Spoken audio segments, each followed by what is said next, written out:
Hello and welcome to Matcha Mornings, part of the Wander Barn Podcast Network.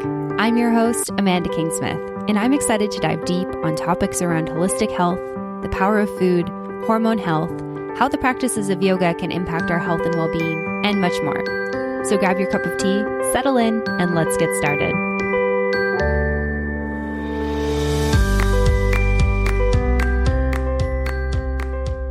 Hello and welcome to another episode of the Matcha Mornings podcast. I'm so excited that you've decided to join me for this episode of the show.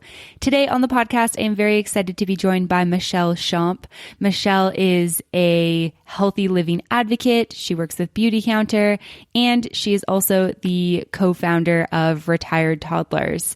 So a little bit of backstory on Michelle and I knowing each other. We actually met via Instagram through The World Wanders, which is the podcast that my husband and I co-host, which is also under the Wander Barn Podcast Network. And her husband and her two kids were in Bali, the same place that we were back in 2017. And they sent us a message and asked if we wanted to meet up and go for lunch. And so we said, yeah, that would be awesome. We met up with them. And as it turned out, the restaurant we wanted to eat at was closed. This is very, very typical if you've been to Indonesia or pretty much anywhere in Southeast Asia for that matter. And so my husband and I knew of another place up the street and we're like, it's raw vegan. Do you guys want to try that? And they were like, yeah, that sounds great. And so we got there and I was like, oh crap, they don't have like a kids menu. I don't even know if they have like kid friendly food here. And Michelle was like, oh, my kids don't eat off a kids menu. Don't worry. Like they'll eat something here. And I was like, okay. I mean, I don't know these kids at all. So I'm sure she knows. So we sat down at this restaurant called Saituri, which has amazing raw vegan food in Ubud. And I watched her 2-year-old, who is much older than that now, obviously, suck down a green smoothie. And I just looked at her in awe and said, tell me your ways. And so, over the last couple of years, we've had the chance to see Jake and Michelle in a number of different places. And I've gotten to know Michelle a lot better. And we've had lots of great conversations offline about health and wellness and, kids eating well and some of, the ways that she's been able to convince her toddlers to eat greens. And so when I started Matcha Mornings, I was really excited to have Michelle on the podcast so that we could talk about that, talk about tips for having kids eat healthy. And so before we dive into this episode, I just want to preface that all parents are doing their best, and I fully acknowledge that. And I understand that there's different circumstances for every parent out there. And, your situation might be different than Michelle's, but hopefully you can glean some knowledge and some tips from Michelle in terms of how she's been able to encourage her children to eat a little bit healthy. I also just want to preface that neither Michelle or I are doctors, nutritionists, or dietitians. So this is all purely based on, the situation that Michelle has been in with her children, the experience that she's had, and then what she has learned from the research that she's done over the years as a parent. So I hope that you guys get some great information out of this. I hope that you enjoy this episode of the show. And without further ado, here is Michelle. Michelle, welcome to the podcast today. I'm super excited to be chatting with you. Thank you so much for having me. I'm really, really excited to be here and talking about this. Yeah, me too. And I think it's really fun because we've talked a lot about this stuff off the podcast, but you and I have also done a couple podcast interviews together with my travel podcast. So I've learned so much from you about traveling with kids. And now I'm excited to learn a ton from you about, nourishing your children and nourishing your children in a healthy way. But let's back up a little bit. Can you tell me a little bit about yourself, where you're located, and then also kind of when you first fell in love with a healthy lifestyle? Yeah, absolutely. So I am Michelle Schomp. I am located, that's always a funny one, right? I was born and raised in Cincinnati, and I raised my kids for like the first couple of years of their life, the first 1 year for my son in Tampa, Florida. And then we decided to start traveling. And that's how Amanda and I have met, is through the travel world.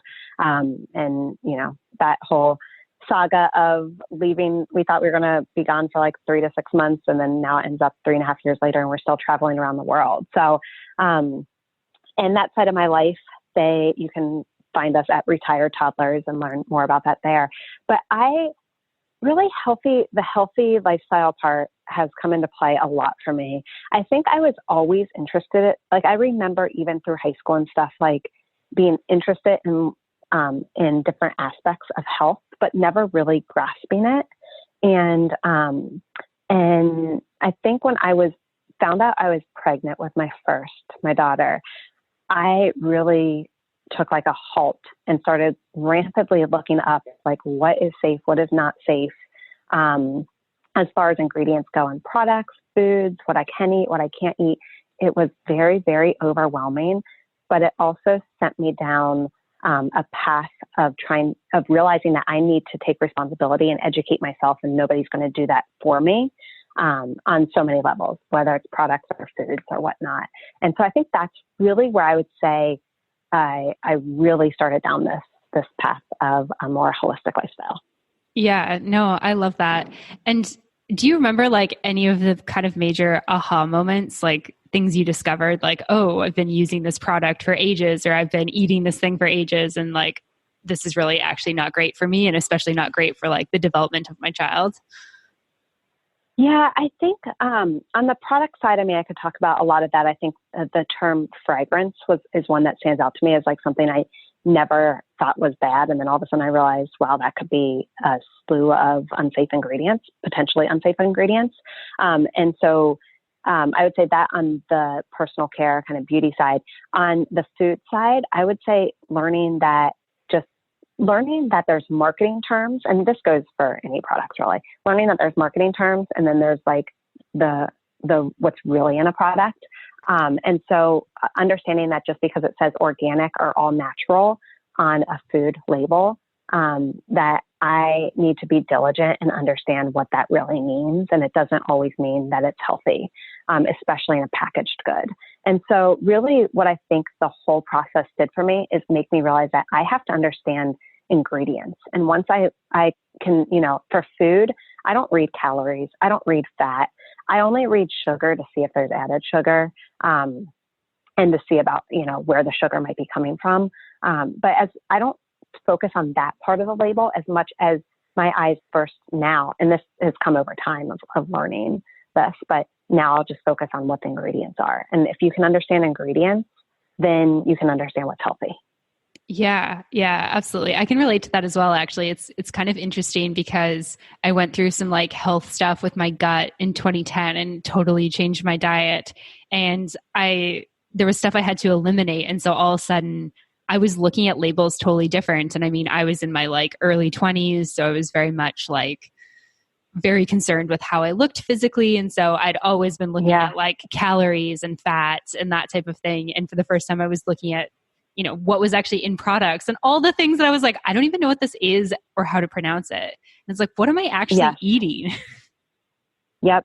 Yeah, exactly. And that's what I tell people. I'm like, if you stop looking and worrying so much about calories and fat, you will really start to understand how foods affect you, and then also your kids, how foods affect your kids. And also if a product or a food is truly healthy or not. And so I think that's really, really an important part that we don't really learn in schools. We don't really learn marketing and commercials and the food pyramid. That should really be taught, in my opinion, is how to read ingredients. What are ingredients? What do they mean? What do they do for your body, et cetera? Yeah, I mean, it is kind of interesting that in school, and I distinctly remember doing this in a chemistry class. I think we burnt you guys don't have them in the US. They're kind of like a Cheeto, but they're called Cheesies. My dad loves them. So they're like always in my parents' house, but they're like a junk food. But essentially what we did is we took this like little cheesy and we like lit a flame underneath it and like left it so that it could like drip the fat. And we were essentially learning how they figure out calories and fat in a product, but like never was it mentioned that, I don't even know what the first ingredient of Cheesies is, but it's certainly not anything real. Like they're like a fake product essentially that have been made out of like corn and sugar and fake cheese and stuff like that. And like, we never talked about that. We just looked at like, oh, there's like a lot of fat in these. So then you're kind of like, oh, I shouldn't eat these. But in reality, I feel like it's like it should be such a different thought process. Yeah, no, exactly. That's really what it comes down to, right? It's like what we're just kind of focusing on the wrong things, in my opinion. And I should say, like, I am not a doctor. I'm not a nutritionist. I am a regular woman turned mom who just is down this path and has decided that if I want to do the best for my family, I need to take control of it and educate myself. And so this is kind of my opinion and what I've learned along the way. I should kind of state that up front.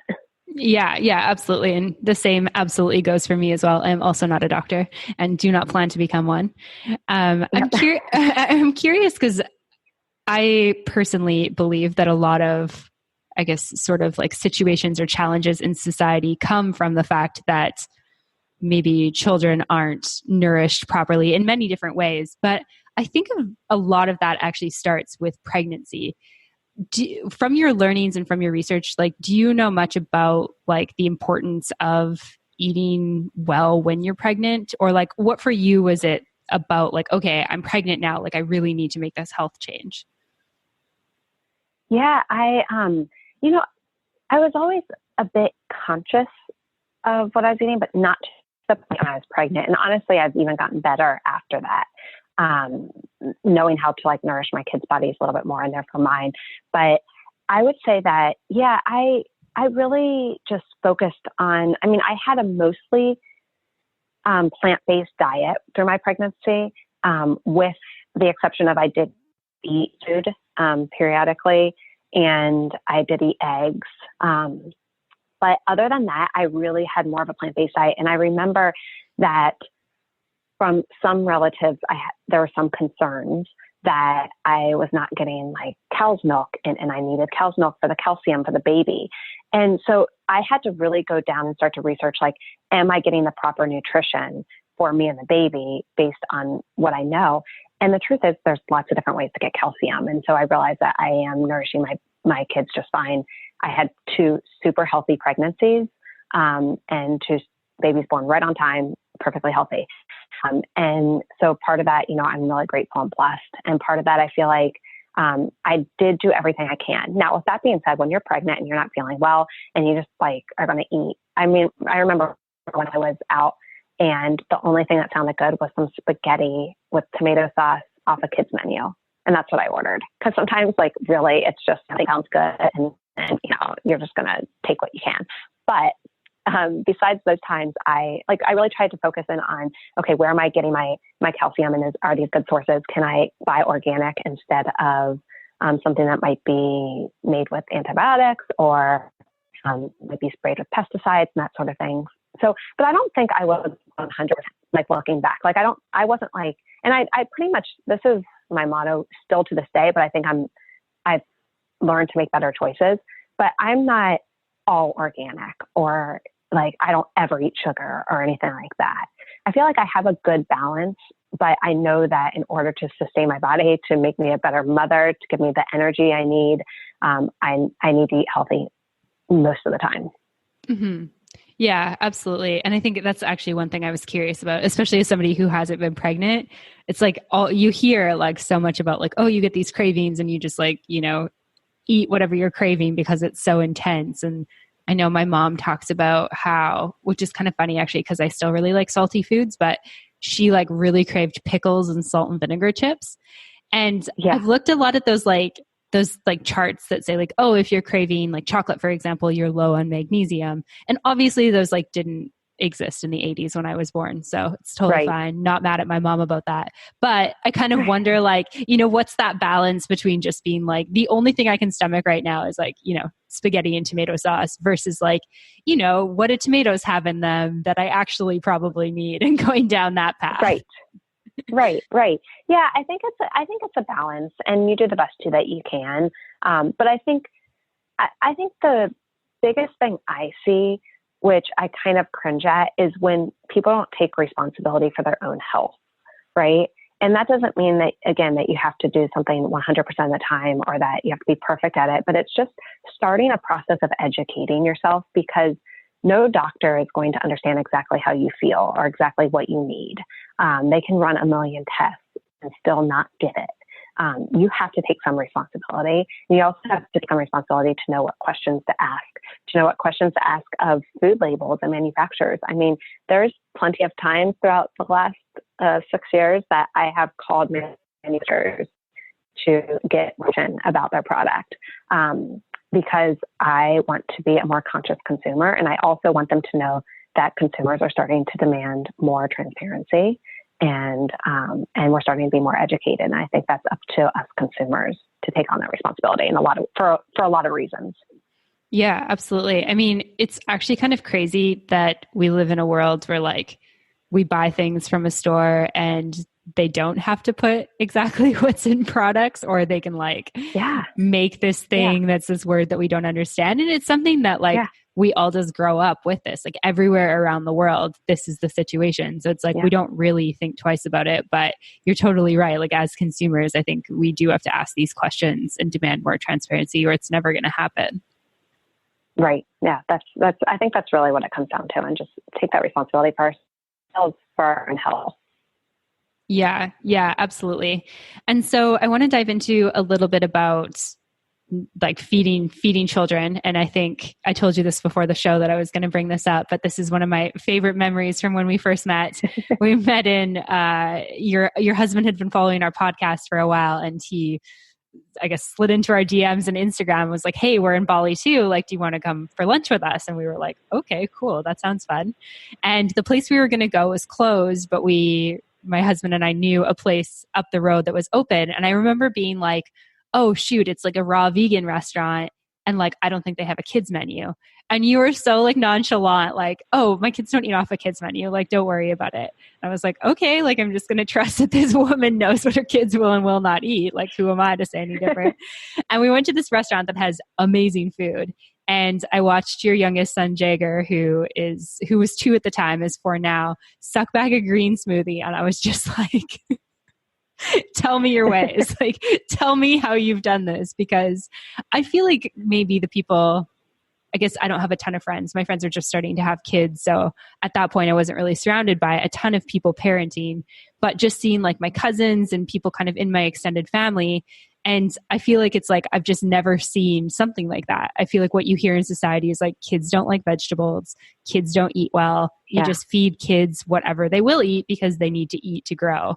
And so I'm curious, like, what was sort of your philosophy around health and nutrition when your kids were born? And then, I mean, how did you teach your 2-year-old to drink green smoothies? Yeah, no, I love that you remember that. That's so funny. Because when you brought that up earlier, I had kind of forgotten about that. But yeah, most people are kind of in awe of how my kids eat, to be honest. And so again, I'm going to preface this with, I am not some kind of superhero mom. And I don't know your kids and how they are, but I do think that a lot of times what I see is we slide down a slippery slope as parents because it takes a lot of energy to really have our kids eat healthy, and it takes some thought and some like consistency, I will say. So what I would encourage everybody to do, I'll give you all my tips and what I've kind of done, but is to try these out, but don't try them once and give up, and don't assume that it's too late. And don't assume that your kid is just this way because they're this way. That kind of seems to be the motto in our society. I'm not really sure why. I think that's, to me, I'm probably going to get maybe some hate mail for this, but I think that's kind of the easy way out. And I think when I see my kids kind of lingering to maybe less healthy choices or options, it's easier to just like go for it, and sometimes I do because there is a balance, but I think that it takes some discipline on the parent's part to like really parent your kids to eat properly. And there's still going to be some kids that probably don't, and everybody has their reasons, but so I'll kind of preface that a little bit. I would say that early on, I mean, my daughter, her first solid foods were greens. I didn't start with the traditional oatmeals and rices and bananas, sweet stuff, I started with greens because I knew greens were really important and it was really hard to get into kids' diets from what I had from society. Her first food was like avocado, followed by probably some like mashed peas or something like that. I'd have to look back to see exactly what I did, but that was kind of the route I decided to take. And then I got into the bananas and the other stuff. And when we were eating avocado, my husband and I would mash her avocado. And so she would kind of eat some of the same stuff that we were eating at dinner. Of course, it wasn't everything when you're really, really young like that. But then as she grew older, I never have made them a separate meal. I've never made them a separate meal. They don't get mac and cheese while we eat something different. They don't get a hot dog while we eat something different. I always make them exactly what we're eating. And I think part of that too, where I see parent, where I'm like, well, no wonder your kid's picky, because I see the parent being picky. So sometimes it's a little bit of inter reflection, I guess, like look inside and see where your relationship with food is and how that is affecting your kids. And I think that could go really, really deep for a lot of people. But I think even on a surface level, if you are picky and your kids see you or your husband or your wife or whatever say, ew, to spinach, do you think that they're actually going to want to eat spinach? You know? And I think on a very basic level, that's a lot of times what it comes down to. From what I just kind of observe, I will also say that, that my husband and I we really love food. And I think that if you talk about my journey with health, I think one of the things that has happened over time is that I've really learned to appreciate food. I've really learned to see how it has grown. And I take my kids to see how food has grown. They, as much as I can, I've got them in very young to see, to pick their own food, out of different farms or gardens, or we go to farmers markets and when I bring home the bin of all of our fresh fruits and veggies, and my daughter wants to take a bite out of the dirt covered kale or whatever it is, I let her, because I'm happy she's interested in the textures of the food and the different foods. And so a lot of times on the way home, my kids would reach in and start like munching on some random stuff in the box, because I was so excited to get that food. And I think that energy led off on them. And the same with mealtime is my husband and I don't sit there, it's too spicy, this is too that, this is too bland. We get excited about food because we know it to make good quality food. And so I think that rubs off on them. So that would be one of my first things. And I think I could go on and on with a lot of stuff, but stop me if you have any questions, Amanda. Well, so I actually just wanted to comment from like a personal side of things. Like, so my dad's actually like a super picky eater, and we always had like, my mom would always make these like vegetable trays before dinner or whatever. And like my brother and I were always very like, wouldn't eat all the vegetables, I guess you could say. And my mom would be like, oh, have a piece of broccoli. And I was like, I won't eat a piece of broccoli unless dad eats a piece of broccoli. And like my dad will eat like some cooked broccoli now. Like he's a lot better as he's like gotten older and realized that he needs to take care of himself. But at that point, he's like, I'm not eating the broccoli. And so I like never ate broccoli as a kid. Like I didn't start eating broccoli until I was like moved out of the house in university. Interesting. Yeah. No, I see it all the time. I mean, I think the hardest thing to do as a parent on so many levels is to reflect inwardly and understand how that affects kids' behavior, kids' eating. There's so many things that it can affect. But the hardest thing for any person to do is to take like some responsibility and reflect inwardly to see how the environment changes outwardly. Yeah. Yeah, absolutely. And so you said you had more tips. So I'm definitely down for more tips if you want to share more. So I would say one of the things I think also helps is if you can get your kids involved in the cooking and the meal preparation. I think that that's a big thing, because then kids start to also understand, just like seeing where food comes from and what it takes to prepare something. And when they put in the ingredients, they feel a part of it. I mean, I get so excited when I get to cook some good meals that I think my kids get excited too. And so I think that plays, and again, that excitement will transfer over to your kids. So that's another big one. Try to get them involved in mealtime preparation, cooking, serving, that sort of thing. I will also say, Jake and I recently found ourselves pretty much doing this to my daughter. Is at one point she's eaten all sorts of foods, spicy, not, different, from Ethiopian to Mexican to Thai to Vietnamese and everything in between.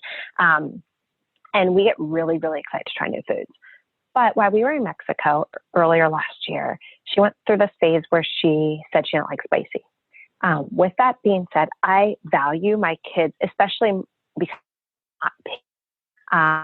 and because I really don't allow them to be picky, but I do want them to have an opinion. It's okay if they don't love something. And so our kind of rule of thumb is that you have to try everything one time, because different preparations, different ways of cooking. And if you don't like it, that's okay. And every time we had eggplant, I serve her eggplant. And so I don't just leave that off her plate. I serve it to her. And if she decides she still doesn't like it, that's fine. And then, probably 3 months later, she started eating it again, like it was nothing. That's so interesting. Yeah. And the same thing happened with her she said, I don't really like spicy foods. And since she was little, I've given her spicy foods, and she downs them with my husband and I both like in amazement, like, wow, that was quite spicy, but she doesn't seem to say anything, so we won't say anything. And then I think because we were going through a week where we were really tired and weren't really thinking less clearly, we made when we made a spicy meal, I didn't put some spiciest part on her plate. I put the other flavorful portions. And then I was like, what am I thinking? I brought her plate back and I gave her some. It's too spicy for Henley. And I stopped him and I was like gave him the eye, like, don't say anything. And my son was eating it all up, and she started eating it and didn't say anything. She ate the whole thing, didn't say anything. And so we could have easily stopped her and pigeonholed her into this, I don't like spicy, right? Or she doesn't like eggplant. She doesn't like spicy. She doesn't like this.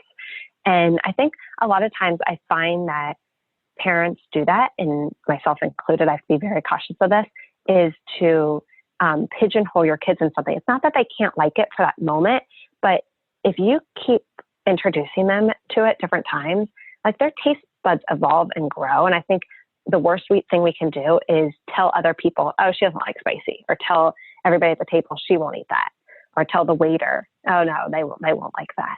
Because now we're just pigeonholing them into something that they're not going to tell them, hey, they like it, which it is okay if they don't like it, but the pigeonholing part, I think, is the problem.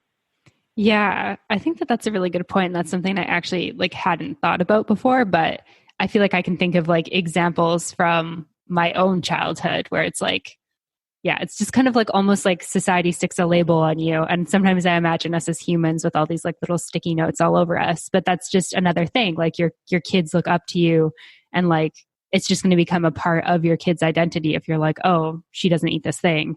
Whereas she might really like it. Right. Yeah, no, absolutely. I think that's a big one that I try to make sure. And it's so easy to fall into that trap because you're just kind of talking for the people.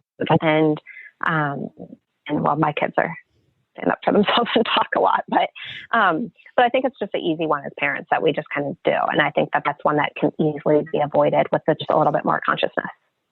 Yeah. I mean, I think it's probably there's a lot of shifts, obviously, when you become a parent, but I feel like you just maybe don't think about it when you're just with your partner or with your friends about how the impact of what you say about food that you're eating might affect somebody, because your friends aren't going to be oh, I'm not going to eat this because you don't like it. Whereas your kid who looks up to you might perceive it that way or might act that way.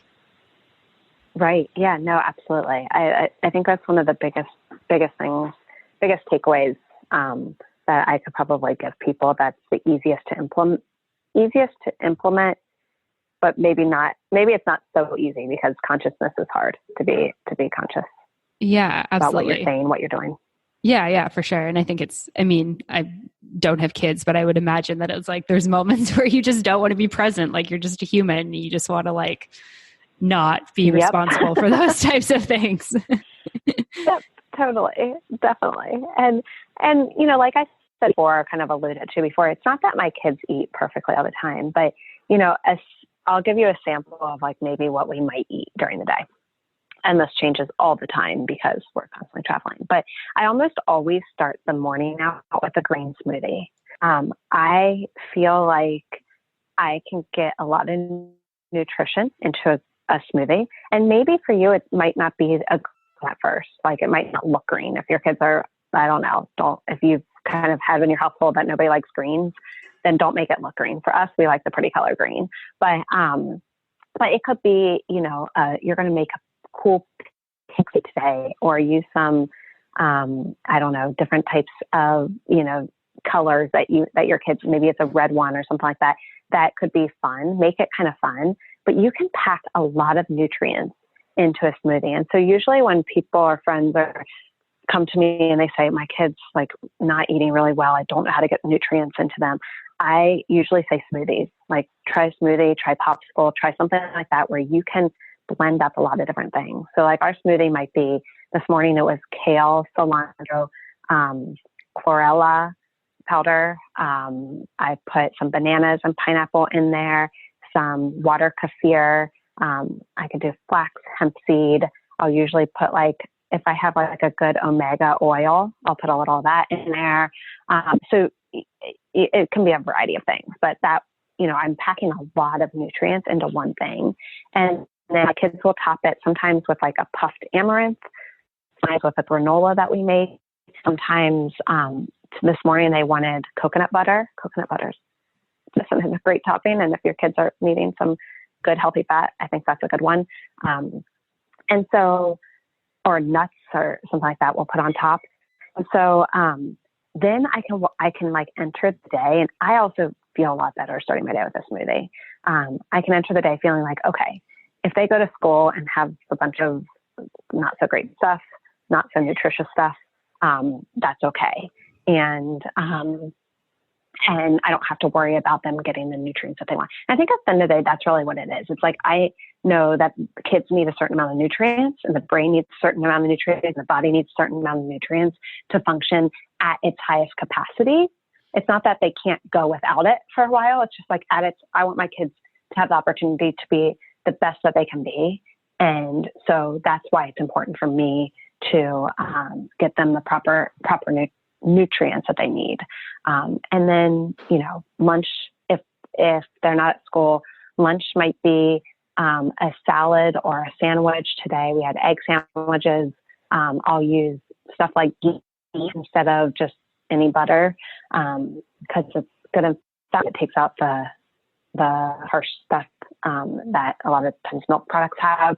And so at dinner, maybe it's a chickpea pasta, maybe it's Thai food or a Vietnamese dish or Mexican tacos or fish. We switched it up a ton just to kind of keep it interesting. But my kids love salads because I love salads. I think it's fun to make fun different salads. So they eat a lot, and they eat as much of a variety as I can possibly get for them. Yeah, no, I think that's amazing. And I can vouch for the fact that your kids eat a lot, and they eat like a lot of great food too. It's just amazing to watch.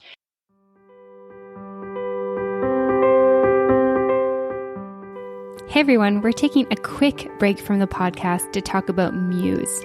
Muse tracks your brain during meditation to give you real-time feedback on your meditation, guiding you into the zone and solving the major problem that most of us have when starting a meditation practice. Muse lets you know when you're doing it right.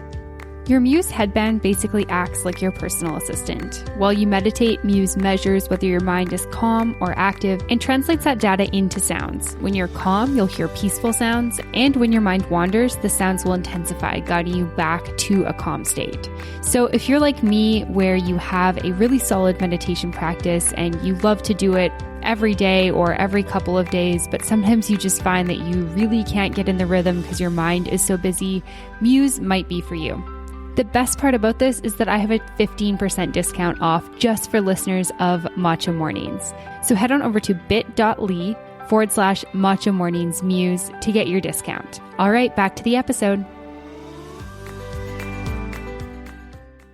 Something that I was thinking as you were talking about the smoothies is like, one of the things that in a lot of families, mine definitely did this, was like a make your own sundae bar. And I mean, adults even like that. I had a friend who did a make your own sundae bar for their like desserts at their wedding.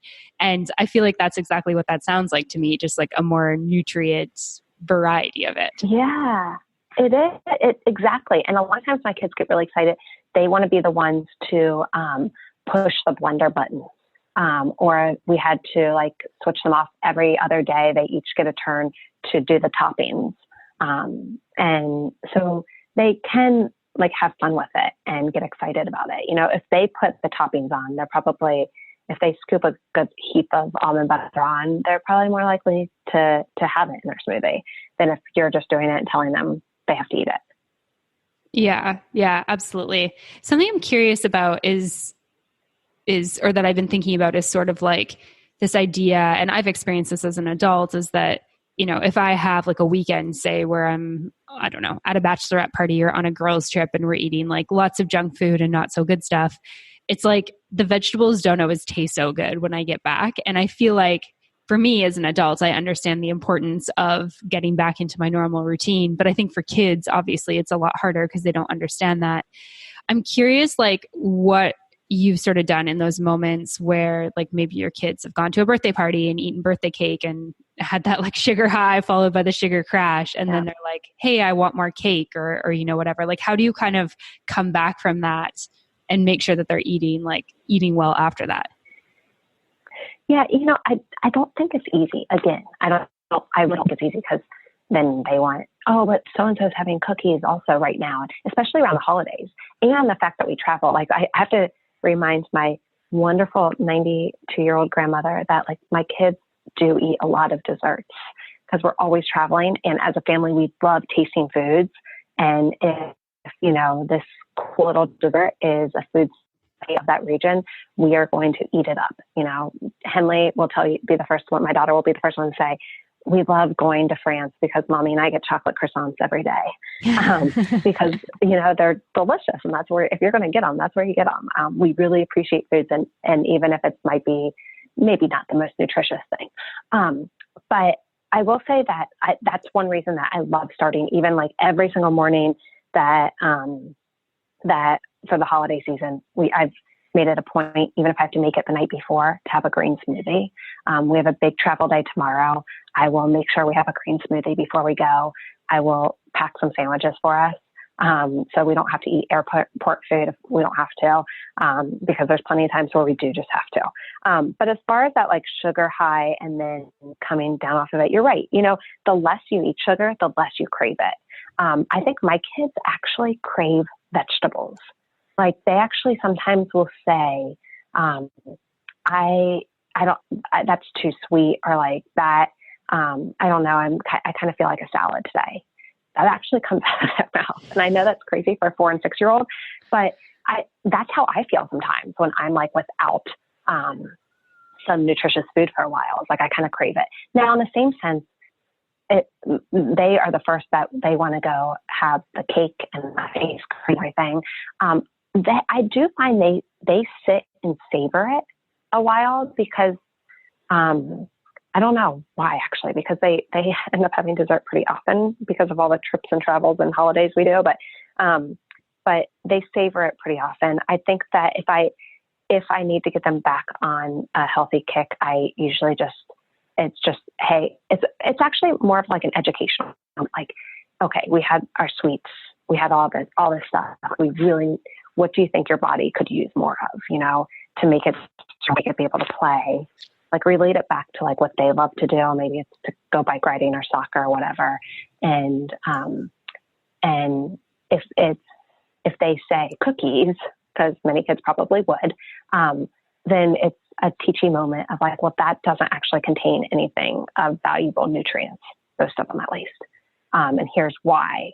But if you eat this kind of food, your body can continue to remain strong. The next time we have a great moment where we can have a birthday party or a holiday or whatever, we can eat this stuff. So I think it's a balance. I don't know if that completely answered your question, but that's kind of what I usually turn to my green smoothies to balance out the rest of the day when I know we're going to be having, holidays, travel days, whatever it might be. My kids also in Mexico, where they went to school, they have a ton of piñatas. So they come back with bags of some of the worst candies and possibly have, honestly, and like twice a week sometimes.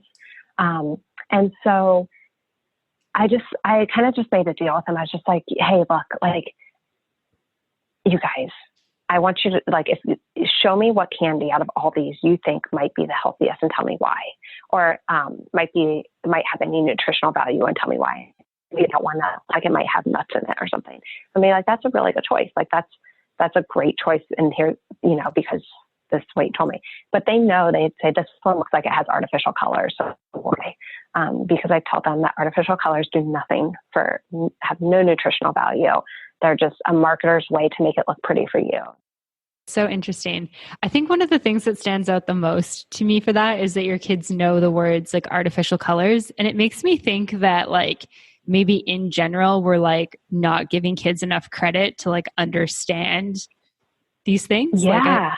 I think that, I mean, your 4 and 6-year-old are like, obviously they're amazing kids, but it's not like they're like super geniuses or anything. Like they're just like normal kids that you've like treated, I guess, like adults, essentially. Like you've given them that information. Yeah, no, that's such a good point. And I think we estimate what kids can understand and comprehend, what they want to know, and allow them to ask questions and take the time to answer them. Again, I think that's like not always the easiest part of parenting, because sometimes on the 100% you just are like, are you serious? But attentiveness is a really good trait. And so I really recommend trying to teach some kids. You don't have to teach them all the crazy ingredient names and what everything means, but a couple key ones, like, and why I think it's, we say don't eat that, but we don't give a reason why. Like, why not eat that candy? What's the matter with it? Susie, Bobby, and Freddie are all eating it, and to just kind of say, well, the reason we don't want you to eat that is because a lot of times that contains artificial colors that, blah, blah, blah. And while it's okay if you do it every once in a while, it's really not a good habit to get into. And so we like to stay away from it. Is there a better choice that you think that you can make out of all this stuff?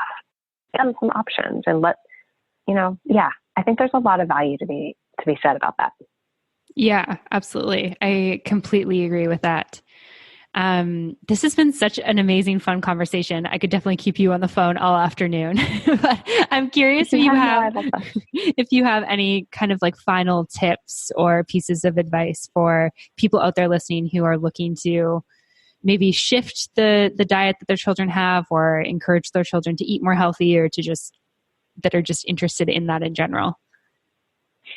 Yeah, I don't know if I have like one tip. I think take maybe one thing that I said, or you've heard other people say, that you think you can start with, and start there. And don't underestimate that your kids can change how they view food, how they eat food, but it does take diligence, and it takes some consistency, and it's not going to happen overnight. And the more that you can get them involved to understand the process of food, how it's grown, how it's made, what ingredients are in it, I think that the better off you'll be. And the better gift you're giving your kids is the gift of really understanding about their health, and understanding that they can take a little bit of control in that.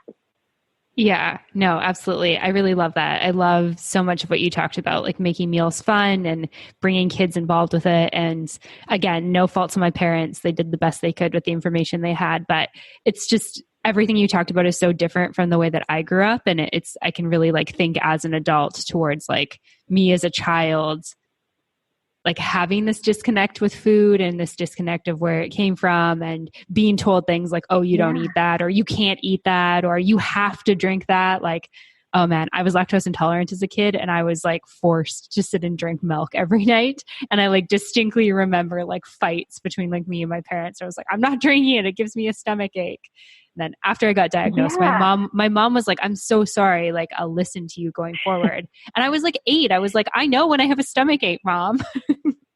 Yeah. And I think that's the other hard thing. You know, I was just talking to my sister about this last night because her son has not been wanting to eat like some peppers and some things in the nightshade family and is like really like almost gagging on it. And so there's one part where you say, okay, keep trying it, right?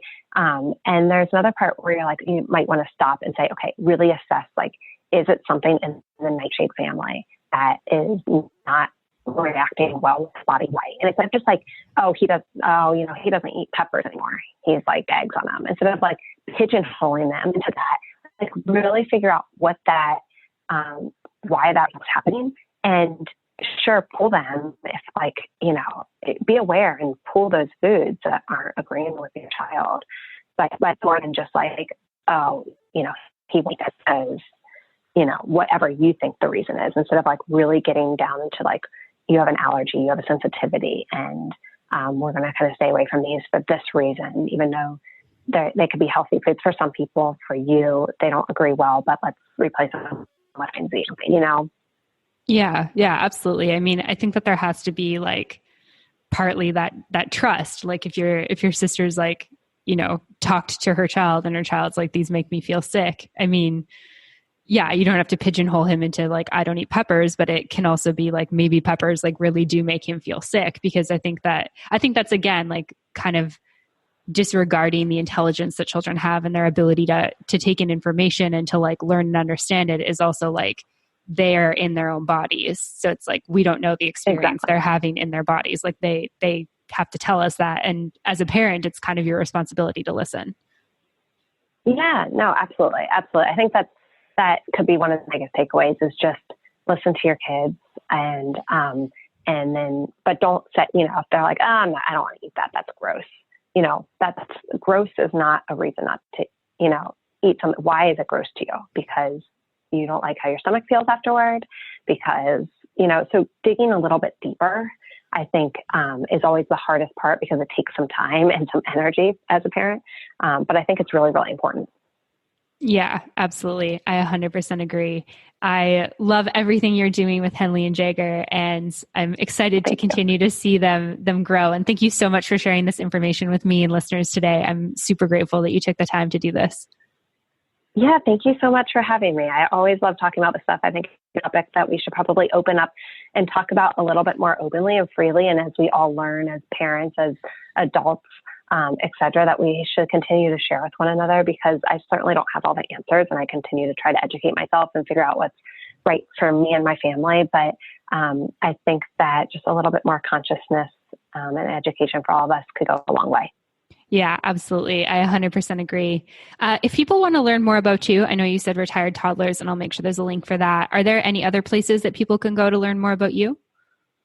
Yeah, I have a website, MichelleSchomp.com. So you can find me or on Instagram and Facebook at Michelle Schomp. And then for the travel stuff, it's all Retired Toddlers on Facebook, Instagram, YouTube, and retiredtoddlers.com as well.